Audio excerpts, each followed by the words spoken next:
Bom, aqui a gente vai ver alguns exemplos de aplicação da termodinâmica. O primeiro deles aqui é um exemplo de uma usina termoelétrica. Isso está relacionado diretamente com o desenvolvimento histórico da termodinâmica. Então, a termodinâmica, basicamente, ela surgiu para estudar as máquinas térmicas, né? Bom, uma máquina térmica, basicamente, ele é um dispositivo ou um equipamento que ele consegue converter uma parte da energia que ele recebe na forma de calor em trabalho mecânico, e depois esse trabalho mecânico pode ser utilizado ali para acionar algum equipamento ou acionar um gerador elétrico, né?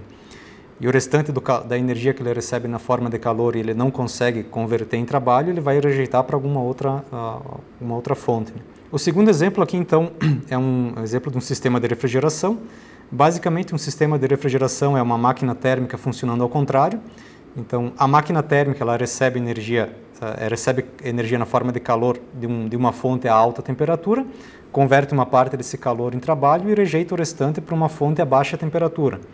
Já o sistema de refrigeração faz o contrário, ele recebe energia mecânica de alguma fonte externa e ele pega calor de um ambiente que está numa temperatura mais baixa e transporta esse calor para um ambiente com uma temperatura mais alta.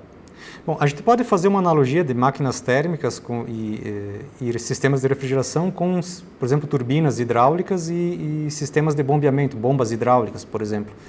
Então, da mesma forma como imagine uma hidrelétrica, por exemplo. Na hidrelétrica, a gente tem água num determinado nível, a queda dessa água passa por uma turbina hidráulica, e essa turbina, então, ela transforma uma parte dessa energia da água em energia mecânica, que aciona um gerador, e o restante da energia sai com a água e segue pelo curso do rio, né?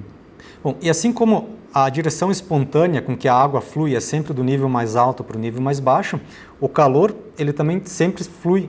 A gente pode dizer que ele flui espontaneamente do nível de temperatura mais alta para o nível de temperatura mais baixo. A própria segunda lei da termodinâmica, ou o início da termodinâmica, foi desenvolvido fazendo essa analogia entre o que na época eles chamavam de calórico, né, que fluía ou caía de um nível de temperatura mais alto para um nível de temperatura mais baixo, fazendo essa analogia com a queda da água. Então, a água que cai de um nível mais alto para um nível mais baixo, e no meio dessa queda você coloca uma roda d'água ou uma turbina hidráulica e você extrai uma quantidade de energia na forma de trabalho mecânico. Só que a gente sabe que a água não volta, a água que caiu para o nível mais baixo, ela não volta espontaneamente para o nível mais alto.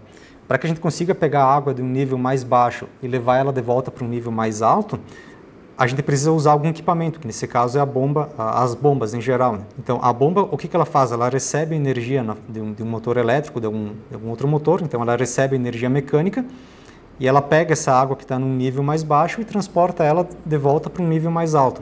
Então, ela faz basicamente o que um sistema de refrigeração faz com o calor, ou com a energia.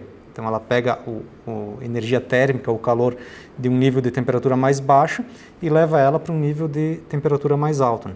E assim consegue manter, então, um ambiente refrigerado com temperatura mais baixa, né?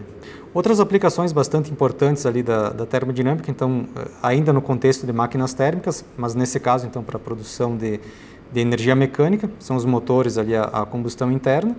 Então, basicamente, o que o motor, a combustão interna faz? Ele recebe energia térmica proveniente da combustão do combustível, ele transforma uma parte dessa energia em energia mecânica, que é utilizada, então, para movimentar o veículo, e o restante da energia é descartada por meio dos gases do escapamento, né? Bom, uma outra aplicação, então, também bastante interessante da termodinâmica é na parte ali do metabolismo.